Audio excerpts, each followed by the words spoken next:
Bismillahirrahmanirrahim. Assalamualaikum warahmatullahi wabarakatuh. Salam sejahtera dan bahagia untuk kita semuanya. Salam para sahabat Salimah Tijarah yang dirahmati Allah Subhanahu wa taala. Marilah kita lanjutkan pembahasan kita mengenai materi doa. Ya. Sebelumnya kita sudah membahas mengenai pengantar doa ini sampai pada adab bagaimana kita berdoa. Kita lanjutkan pada episode berikut ini. Ya, adab yang selanjutnya adalah memulai doa dengan memuji Allah dan bersolawat kepada Nabi Shallallahu Alaihi Wasallam. Ini adab yang sangat-sangat penting ya dalam berdoa itu adalah dimulai dengan memuji Allah. Allah mempunyai nama-nama yang mulia, yaitu yang ada di dalam ya Asmaul Husna. Kemudian kita bersolawat kepada Nabi, karena Nabi ini solawatnya ini akan membawa keberkahan untuk kita dan memudahkan doa kita juga akan dikabulkan oleh Allah SWT. Kemudian berikutnya ke-11 memperbanyak taubat dan memohon ampun kepada Allah. Dengan memohon ampun, memperbanyak taubat, maka dosa-dosa kita, kesalahan kita insya Allah diampuni oleh Allah Subhanahu wa taala sehingga hati kita bersih dari dosa dan noda kesalahan. Ibaratnya kalau hati kita sudah bersih maka seperti jalan tol ya. Jalan tol itu jalan yang bebas hambatan. Sehingga kalau kita melalui jalan tol itu akan lancar sekali ya. Sama dengan hati kita. Kalau hati kita bersih maka doa-doa kita akan cepat sampai kepada Allah dan insya Allah akan mudah dikabulkan oleh Allah Subhanahu wa taala. Nah, kemudian hadis Nabi menyebutkan bahwa tidak ada ibadah yang dilakukan hambaku yang lebih aku cintai melebihi ibadah yang aku wajibkan. Ada hambaku yang sering beribadah kepadaku dengan amalan sunnah sampai aku mencintainya. Jika aku mencintainya, maka ya, jika dia memintaku, pasti aku berikan. Dan jika minta perlindungan kepadaku, pasti aku lindungi. Ini kalau Allah sudah mencintai kita karena kita sering melakukan amalan-amalan sunnah selain yang wajib pastilah kita harus laksanakan ya, kita melaksanakan amalan-amalan sunnah baik itu sholat, puasa dan sebagainya. Kemudian ke-12 hindari mendoakan keburukan baik untuk diri sendiri, anak maupun keluarga. Ini pada umumnya kita tidak boleh ya mendoakan yang buruk-buruk ya. Kita doakan yang baik-baik untuk keluarga kita, diri kita maupun sanak keluarga kita. Kemudian menghindari makanan yang dan harta yang haram. Nah, makanan dan harta yang haram ini akan menimbulkan dosa ya. Dosa di hati kita sehingga hati kita menjadi buram seperti jalan yang bukan jalan tol, jalan yang penuh hambatan sehingga orang yang melewati jalan itu pun juga tidak bisa cepat ya. Sama dengan hati kita yang buram, maka doa kita akan sulit ya sampai kepada Allah Subhanahu wa taala dan juga menghambat terkabulnya doa kita. Nah, kemudian hadis riwayat Muslim di sini Nabi kita Rasulullah SAW menyampaikan bahwa ya ini ada seseorang ya, Nabi SAW menceritakan tentang seorang laki-laki yang telah lama berjalan karena jauhnya jarak yang ditempuhnya sehingga rambutnya kusut, masai dan berdebu. Orang itu mengangkat tangannya ke langit seraya berdoa, wahai Tuanku, padahal makanannya dari barang yang haram, minumannya dari yang haram, pakaiannya dari yang haram dan diberi makan dengan makanan yang haram. Maka bagaimanakah Allah akan mengabulkan doanya? Nah, di sini ya.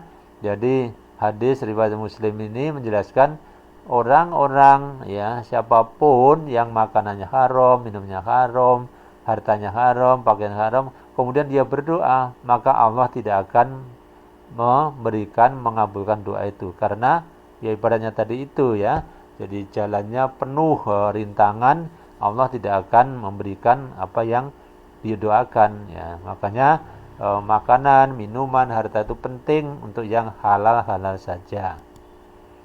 Ya. Teman-teman sekalian, ya, doa adalah ibadah. Jadi doa itu selain permintaan juga ibadah ya. Dan dari Nu'man bin Bashir bahwasanya Rasulullah SAW bersabda, artinya doa adalah ibadah. Kemudian beliau membaca ayat, sesungguhnya orang-orang yang menyombongkan diri dari menyembahku ya.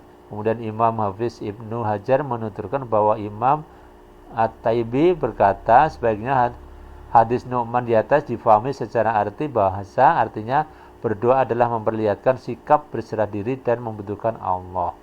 Karena tidak dianjurkan ibadah melainkan untuk berserah diri dan tunduk kepada pencipta serta merasa butuh kepada Allah. Oleh karena itu Allah mengakhiri ayat tersebut dengan firman-Nya, sesungguhnya orang-orang yang menyombongkan diri dari menyembahku. Dalam ayat ini orang-orang yang tidak mau tunduk berserah diri kepada Allah disebut orang-orang yang sombong ya, sehingga berdoa mempunyai keutamaan di dalam ibadah, dan ancaman bagi mereka yang tidak mau berdoa adalah hina dina.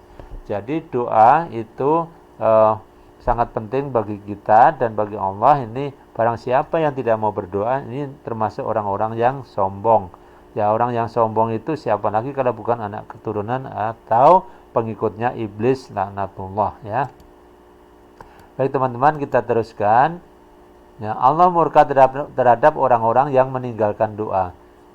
Dan hadisnya doa adalah inti ibadah ya.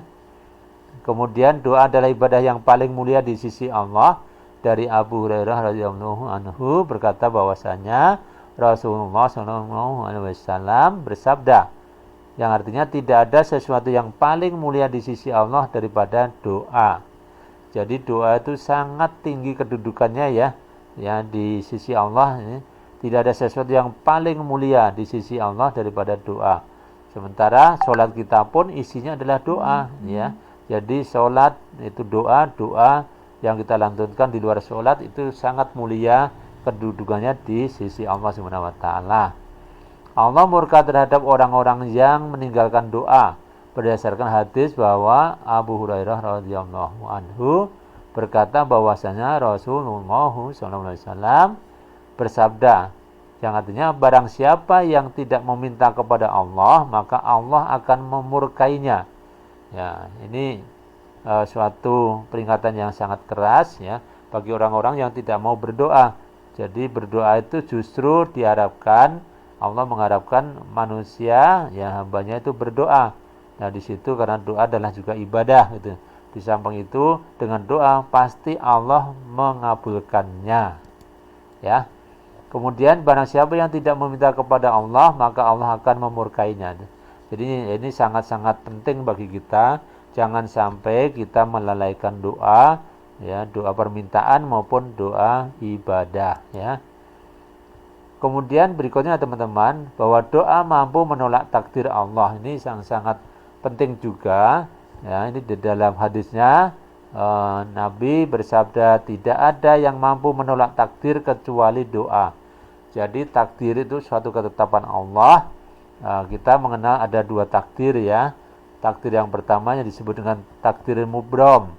Takdir mubrom itu betul-betul Allah yang menentukan, kita tidak tahu. Misalnya tidak tahu karena memang itu prerogatif Allah ya, berapa umur kita nanti kita nggak tahu ya, kita akan dikubur di mana kita tidak tahu. Nah kemudian yang kedua adalah takdir yang disebut dengan takdir mu'alak. Takdir mu'alak itu takdir yang Allah berikan, ketetapan yang diberikan kepada manusia yang ada sebab dan akibatnya. Ya, misalnya ada orang yang kaya. Orang kaya karena sebabnya dia rajin berusaha, dia pintar berdagang, dia punya ilmu yang cukup untuk berdagang, bekerja, maka dia mendapat rezeki yang banyak. Itu mu'alak. Itu ya ada sebab dan akibatnya. Tapi ada orang yang malas. Kalau orang malas maka dia jatuh miskin lah, karena dia tidak bekerja dengan cerdas dan keras ya. Maka kalau dia miskin itu wajar gitu. Jadi itu namanya adalah takdir mu'allaq ya. Jadi boleh jadi seseorang ditakdirkan tidak berdoa sehingga terkena musibah, dan seandainya dia berdoa mungkin tidak terkena musibah. Sehingga doa ibarat tameng dan musibah laksana panah. Nah, ini fungsinya doa sebagai tameng ya. Kalau ada panah yang mau menuju ke badan kita, kita sudah punya tameng, maka panah itu tidak akan mengenai badan kita. Maka tameng itu adalah doa kita ya. Baik teman-teman, orang yang paling lemah adalah orang yang tidak mampu berdoa. Ya, sebetulnya kalau tidak mampu berdoa itu hampir dikatakan tidak ada ya. Mungkin yang ada itu tidak mau ya. Kalau tidak mampu, saya kira semua mampu berdoa, hanya mungkin tidak mau atau lalai ya. Orang yang lemah adalah orang yang meninggalkan berdoa, dan orang yang paling bakhil adalah orang yang bakhil terhadap salam. Ini hadis Nabi ya, sudah dijelaskan ya. Jadi pentingnya kita berdoa supaya kita tidak dianggap orang yang lemah ya. Janganlah kamu meminta kepada manusia, memintalah kepada zat yang pintunya tidak pernah tertutup, yaitu Allah Subhanahu wa taala. Teman-teman, barang siapa yang meninggalkan doa berarti menentang perintah Allah, dan barang siapa yang melaksanakan berarti telah memenuhi perintah Allah. Nah, ini ditegaskan di dalam surat Al-Baqarah 186 ya. Di sini, aku mengabulkan permohonan orang yang berdoa apabila ia memohon kepadaku, maka hendaklah mereka itu memenuhi segala perintahku, dan hendaklah mereka beriman kepadaku agar mereka selalu berada dalam kebenaran. Jadi ini penting bagi kita bahwa jangan sampai kita meninggalkan doa ya. Karena doa tadi ada dua, permintaan dan ibadah gitu ya. Kemudian Allah berfirman, aku mengabulkan permohonan orang yang berdoa apabila ia memohon kepadaku. Nah, ini berkali-kali Allah itu menyampaikan, berjanji bahwa Allah akan atau pasti mengabulkan orang-orang yang berdoa apabila kita memohon kepadaku pada Allah Subhanahu wa taala. Nah, kemudian doa adalah dua macam. Doa ada dua macam, doa ibadah dan doa permohonan ya. Itu sudah kita bahas. Maka kalau kita berdoa, pastilah itu akan mendapatkan dua hal, yaitu permohonan kita dikabulkan, yang kedua sebagai ibadah. Kalau sebagai ibadah, maka insya Allah kita akan mendapatkan pahala di sisi Allah Subhanahu wa taala. Kemudian banyak berdoa bisa menghindarkan bencana dan musibah, sebagaimana firman Allah yang mengisahkan tentang Nabi Ibrahim alaihissalam. Ya, itu sudah nanti kita lihat bahwa Nabi Ibrahim itu berdoa, apalagi ada kisah ya, Nabi Ibrahim mau dibakar oleh Raja Namrud ya. Kemudian Nabi Ibrahim berdoa dan Allah mengabulkan doa itu ya. Doa seorang hamba akan selalu dikabulkan selagi tidak memohon sesuatu yang berdosa ya, atau pemutusan kerabat, atau tidak tergesa-gesa. Jadi kalau memohon sesuatu yang berdosa, yaitu Allah kalau tidak mengizinkan, tidak mengabulkan, itu baik untuk kita, wajar ya. Kalau sesuatu yang tidak baik, yang berdosa, kalau itu dikabulkan justru akan merugikan manusia itu sendiri. Nah, mereka bertanya apa yang dimaksud tergesa-gesa. Beliau menjawab, dia berkata, saya berdoa berkali-kali tidak dikabulkan. Lalu dia merasa menyesal kemudian meninggalkan doa. Nah, di sini merasa putus asa ya. Putus asa, tidak mau berdoa lagi ya. Kalau tidak mau berdoa lagi, bagaimana Allah akan mengabulkan? Maka seyogianya kita tidak boleh putus asa. Ya, bersabar karena yang menentukan adalah Allah. Kita nggak tahu kapan waktunya akan dikabulkannya, apakah cepat, apakah lambat, apakah diganti dengan yang lainnya yang lebih bermanfaat, atau Allah akan kabulkan di akhirat nanti. Kita nggak tahu, yang tahu hanya Allah SWT ya. Nah, perlu diketahui ada waktu tertentu untuk terkabulnya doa, sebagaimana yang diriwayatkan bahwa doa Musa dan Harun agar Fir'aun dihancurkan ya oleh Allah SWT baru terkabul setelah 40 tahun. Nah, ini banyak contoh ya dari nabi kita yang doanya itu lama dikabulkan. Ya, Nabi Ibrahim itu punya anak ya, Nabi Ismail, Ishak, itu setelah beliau umurnya ya udah sampai 80 ke atas itu tidak putus berdoa gitu ya. Nabi Khidir ya itu yang siapa nabi yang ini ya yang penyakitan ya. Nah, itu juga lama sembuhnya. Kemudian Nabi Musa tadi udah ya. Kemudian Nabi Lot ya.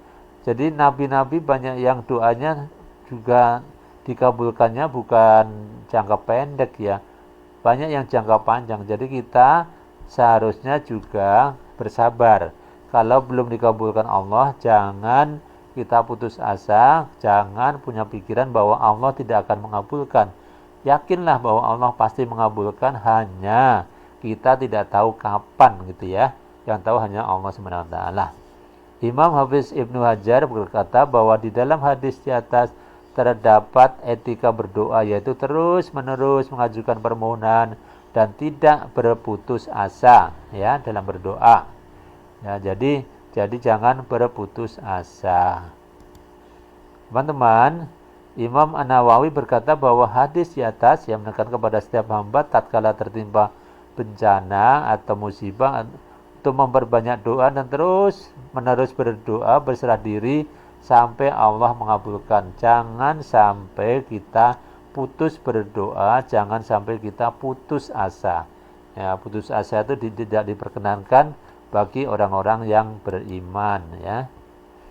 Teman-teman, ini hadis yang diriwayatkan Tirmidzi ya, yang bunyinya wahai zat yang maha hidup dan maha kekal, wahai zat yang maha hidup dan maha kekal.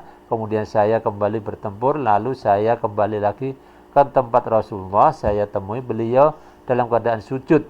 Kemudian saya kembali bertempur, lalu saya kembali ke tempat beliau dan saya temui masih membaca doa tersebut sehingga Allah memberikan kemenangan. Nah, di sini kisah dalam peperangan ya. Nah, jadi sahabat Nabi berperang, setelah berperang kembali ke Rasul masih bersujud, masih berdoa. Nah, kemudian pergi lagi perang, kembali lagi Rasul masih bersujud berdoa. Nah, akhirnya Allah berikan kemenangan saat itu. Nah, artinya apa?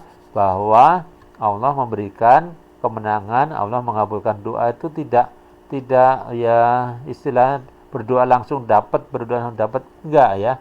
Ada jeda, ada waktu yang Allah Maha tahu ya. Allah Maha tahu. Jadi tidak serta-merta kita berdoa kemudian hari ini berdoa besok sudah tercapai dan sebagainya. Itu ada prosesnya dan kita serahkan kepada Allah SWT ya. Baik teman-teman, saya kira episode ini sampai di sini dulu. Silakan nanti dibaca modulnya secara lengkap ya, pelan-pelan karena jumlahnya juga banyak supaya meresap dan setelah dipahami praktekkan dalam kehidupan Anda, kehidupan kita bersama, sehingga apa yang kita usahakan, apa yang kita doakan, Allah segera mengabulkan doa kita. Bagi Anda yang belum menjadi premium member, silahkan mendaftar di www.salimatijarah.co.id agar Anda dapat membaca semua e-book dan e-modul di website ini. Karena di website ini sudah ada lebih dari 200 judul ya, e-book dan e-modulnya. Silakan Anda baca sesuai dengan prioritas saat ini untuk meningkatkan kompetensi, keimanan, ketakwaan sehingga kemakmuran, kesejahteraan Anda bisa tercapai dengan mempraktekkan ilmu yang ada di website ini. Apabila video ini bermanfaat, silakan di-subscribe, like, and share kepada teman-teman Anda, keluarga Anda, handetolan, dan sebagainya, sehingga mereka juga mendapatkan manfaat yang banyak dari video ini, dari modul ini, dari e-book ini untuk meningkatkan kompetensi, keimanan, ketakwaan, dan kemakmurannya. Terima kasih sudah mengikuti video ini. Wassalamualaikum warahmatullahi wabarakatuh.